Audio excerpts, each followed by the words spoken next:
So one thing you should know about my parents is that they're like expert vacation planners. They'll buy like a bunch of these thick guidebooks and plan months in advance for trips, the food, the tickets, even the specific hour that we're going to go visit a landmark. So several summers ago, my parents decided to plan a trip to the UK, specifically London. And we visited all the major landmarks that you just have to go to when you visit London. Big Ben, St. Paul's Cathedral, and the sketchy tourist shops. And eventually we wound up at the British Museum.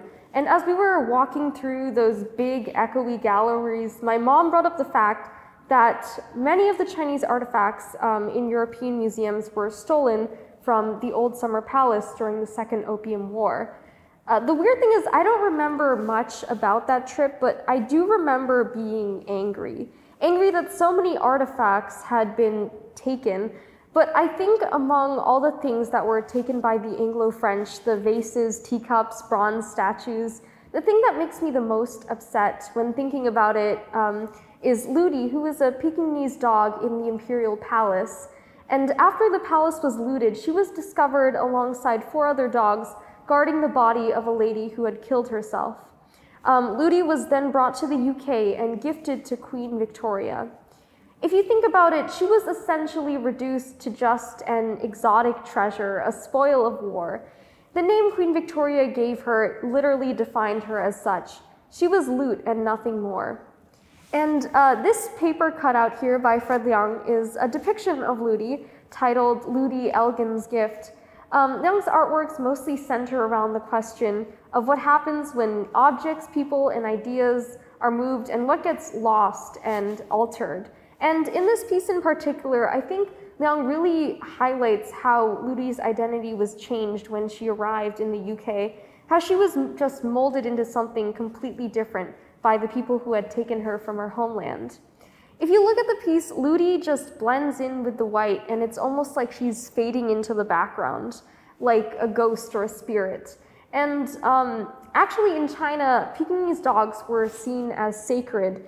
In Buddhism, they were symbols of strength and wisdom, and because of these origins, they were even revered in the imperial palace. This sacredness of the Pekingese dog was lost when Looty was brought to the UK.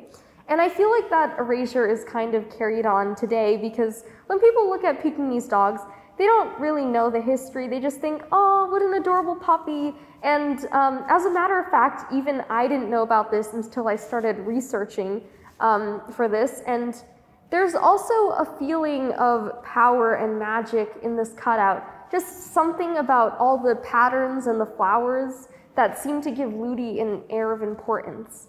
And this piece is actually a remake of Friedrich Wilhelm Kehl's Looty painting from 1862, and honestly the contrast between the two pieces really highlights how an idea or even an animal's meaning can be altered when it's brought to a different place.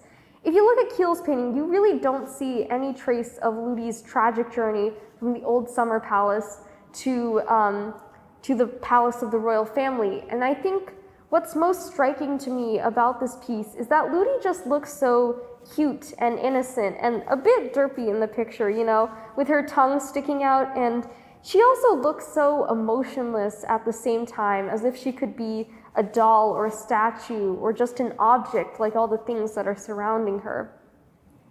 However, it's not just in this piece where Looty's history is completely changed.